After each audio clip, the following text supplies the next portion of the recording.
welcome back. Today marks the second day of the weight loss series called Weight Loss Without Burnout. On today's video, we're going to be talking about the 3 things that you can do to jumpstart your weight loss journey. So the first thing that I do recommend is just doing a life audit. Just taking the time to realize where you usually go wrong on your weight loss journey. Is it that you're unable to stick to a diet? Is it that you have a sweet tooth? Is it that you're very inactive because of the job that you do? Is it that you don't have a lot of time? So find those roadblocks that you have. I'm a big believer that when you know what your weaknesses are, it's no longer a weakness, it becomes a strength because you can troubleshoot those issues that you have. So once you have done that, you're now going to be able to start planning effectively. You need to start figuring out, what do you want this to look like for the rest of your life? I recommend trying to transition your diet, not to do a fad diet where you eat eggs every day, or you do the military diet, or you do a juicing cleanse or whatever, or you do fasting, 3-day fasting. All of these things do have their benefits, but finding something that is sustainable that you can do for the rest of your life is where it's at. The diet that I would recommend that you adapt would be a whole food diet. This is not a restrictive diet in the sense of you're not allowed to eat certain food. However, this is a diet where you create your own menu. However, majority of the food that you consume should be whole food. So 90% of what you eat should be whole food. The other 10% you can have whatever you want in a small portion. I have been doing that myself, and what I find with that is that I feel fuller for longer. My meals now are full of vegetables, full of fruits, full of healthy fats, a lot of protein, and I find that that holds me and fills me up more. I've also started to eat breakfast.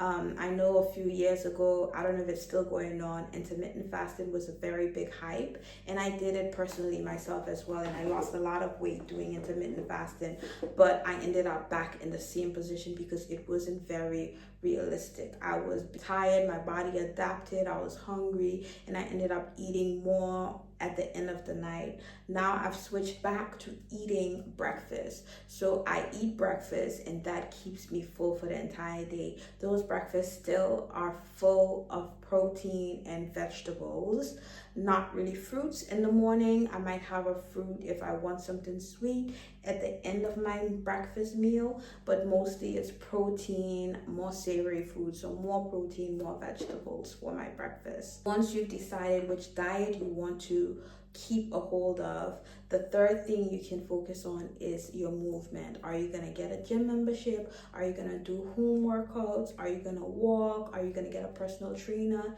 Regardless, you need to figure out what you are going to be doing for movement.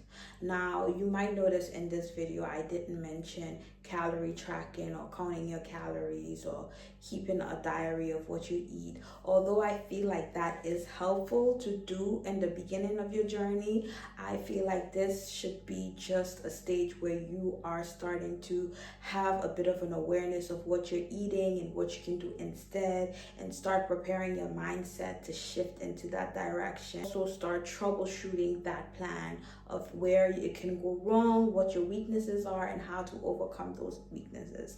I feel like that's what the beginning phases should be. Then you can start deciding what you're going to keep and what you're not going to keep.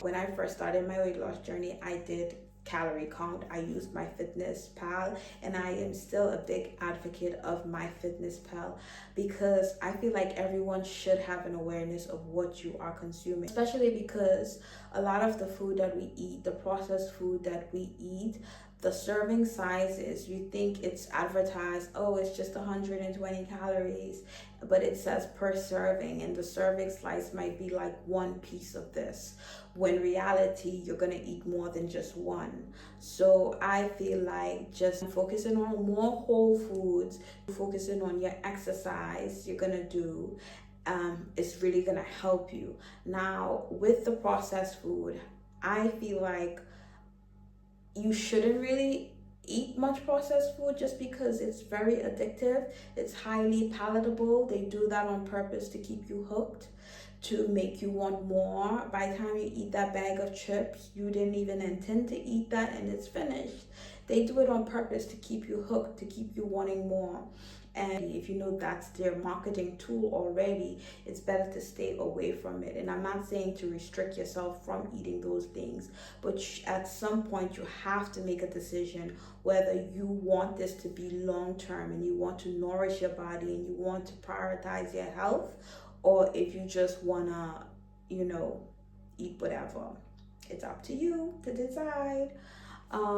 But yeah, if you are interested in calorie counting, I'm not gonna say don't do it. I'm gonna say that do it with cautions. Don't become hyper fixated on counting those calories.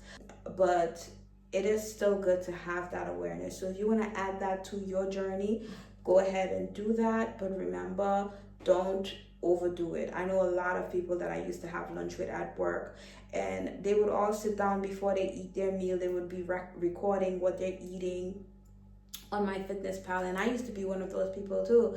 But then when you're an outside person looking in, it's like, wow, you're like, this is really consuming you. Like, this is not normal. But in reality, we live in a world where the amount of processed food we have, the amount of processed food we consume is not normal.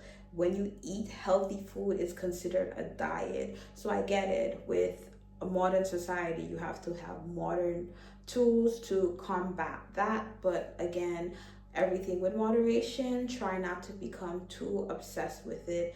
Ease your way into it. Maybe do it for 1 to 2 months, maybe 3 months, and then try to focus more on whole foods to keep you full and satisfied.